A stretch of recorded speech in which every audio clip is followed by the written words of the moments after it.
রাতেই অন্নপূর্ণা ভান্ডার নিয়ে জরুরি বৈঠক করলেন মুখ্যমন্ত্রী শুভেন্দু অধিকারী। হ্যাঁ বন্ধুরা, আর কোনো চিন্তা নেই, এবার সবাই পাবেন অন্নপূর্ণা ভান্ডারের ৩,০০০ টাকা ১৭ তারিখ থেকে।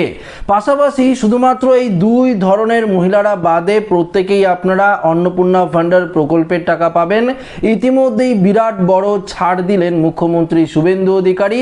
তো কোন কোন মহিলাদের ক্ষেত্রে ছাড় দেওয়া হয়েছে, এই জরুরি বৈঠকে কি কি ঘোষণা করেছে মুখ্যমন্ত্রী শুভেন্দু অধিকারী, একদম সরাসরি আপনাদেরকে এই ভিডিওতে জানাবো। তো একটু মনোযোগ সহকারে ভিডিওটি আপনাদের দেখতে হবে।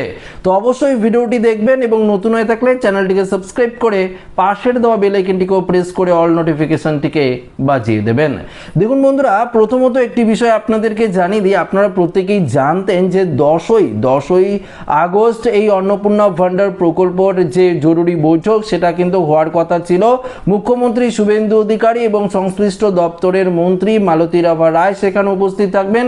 কিন্তু আপনাদেরকে আগেই বলেছিলাম যে মুখ্যমন্ত্রী শুভেন্দু অধিকারীর বেশ কিছু গুরুত্বপূর্ণ কাজ ছিল, যার কারণে সেই বৈঠকটি কিন্তু হয়ে উঠতে পারেনি। তবে ইতিমধ্যেই আজকেই এই সাংবাদিক বৈঠক কিন্তু করেছে এবং সাংবাদিক বৈঠকে বেশ কিছু গুরুত্বপূর্ণ কথা কিন্তু তিনি জানিয়ে দিয়েছে এই অন্নপূর্ণা ভান্ডারকে নিয়ে। প্রথমত তিনি একদম স্পষ্ট যেটা পরিষ্কারভাবে বলে দিয়েছে সেটা হচ্ছে 17ই আগস্টে আপনারা এই প্রকল্পের টাকা পেতে চলেছেন। এটা ফাইনাল, একদম ফাইনাল ডিসিশন, সেটা কিন্তু স্পষ্টভাবে জানিয়ে দিলেন মুখ্যমন্ত্রী শুভেন্দু অধিকারী। তো আপনারা যারা যারা ভাবছিলেন যে হয়তো আপনারা এই প্রকল্পের টাকা পাবেন না, হয়তো আপনারা আর এই প্রকল্পের টাকা আগস্ট মাসে দেওয়া হবে না, তো দেখুন রাজ্য সরকারের তরফ থেকে যেটা জানানো হয়েছিল সেটা কিন্তু এবার স্পষ্টভাবে ঘোষণা করে বলে দিলেন মুখ্যমন্ত্রী শুভেন্দু অধিকারী। পাশাপাশি বেশ কিছু শর্ত রয়েছে, যেমন ধরুন আপনি যদি 10,০০০ টাকার ওপরে আপনি যে কোনো যদি কাজ করে থাকুন, সেটা সরকারি বেসরকারি, আপনি যদি 10,০০০ টাকার ওপরে আপনি যদি মহিলা হয়ে থাকেন এবং আপনি যদি অন্নপূর্ণা ভান্ডার প্রকল্পে আবেদন করে থাকেন এবং আপনি যদি 10,০০০ টাকার ওপরে কোনো রকম কাজ করে থাকেন স্যালারি সিস্টেমে, সেই ধরনের মহিলাদের নাম কিন্তু বাতিল করা হচ্ছে। পাশাপাশি দেখুন আমার একটি জিনিস ভালো লাগলো শুনে, যেটা 3টির বেশি পাকা ঘর, 3টির বেশি পাকা রুম বা পাকা বাড়ি থাকলে এই প্রকল্পের টাকা পাবেন না এমনটা বলা হয়েছিল, কিন্তু না, এইগুলো কিন্তু পরিষ্কার ছাড় দিয়ে দেওয়া হয়েছে।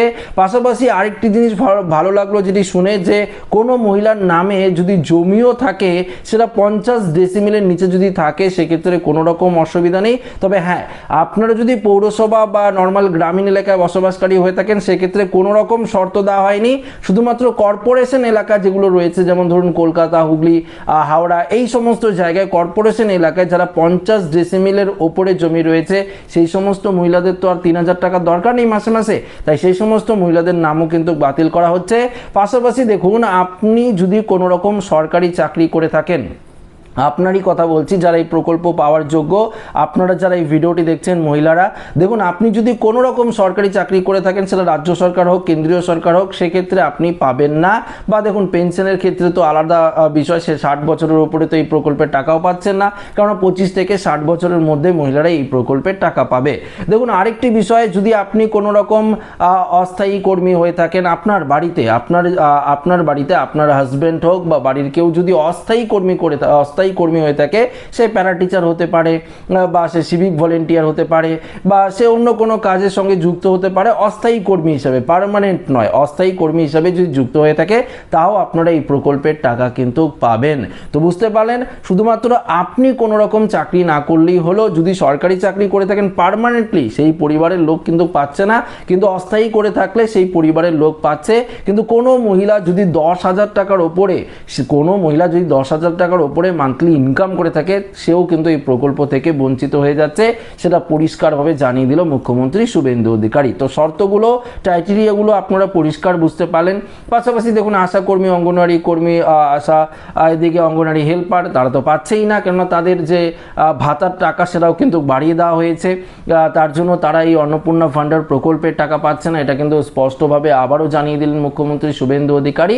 পাশাপাশি দেখুন বেশ কিছু যে ছাড় দেওয়া হয়েছে সেটা কিন্তু অনেক বিষয়ে কিন্তু ছাড় দেওয়া হয়েছে, যেমন জমি, পাকা বাড়ি, পাকা ঘর, 3টির বেশি রুম, এগুলোর ক্ষেত্রে কিন্তু পরিষ্কার ছাড় দিয়ে দেওয়া হয়েছে। তো মোট যদি আপনারা ভাবেন তাহলে দেখবেন 1 কোটিরও ওপরে, অর্থাৎ দেখুন 1 তারিখে 1,20,00,000 মতন মহিলা টাকা পেয়েছিল জুলাই মাসের, এবার কিন্তু তার থেকেও বেশি পরিমাণে 17 তারিখে এই প্রকল্পের টাকা পেতে চলেছে।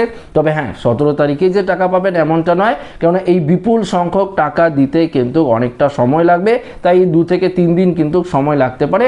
কারো 17 তারিখ ঢুকবে, কারো 18 তারিখ, কারো 19 তারিখ, এভাবেই কিন্তু টাকা কিন্তু আপনারা ধাপে ধাপে পাবেন, এটা স্পষ্টভাবে জানিয়ে দেওয়া হয়েছে রাজ্য সরকারের তরফ থেকে।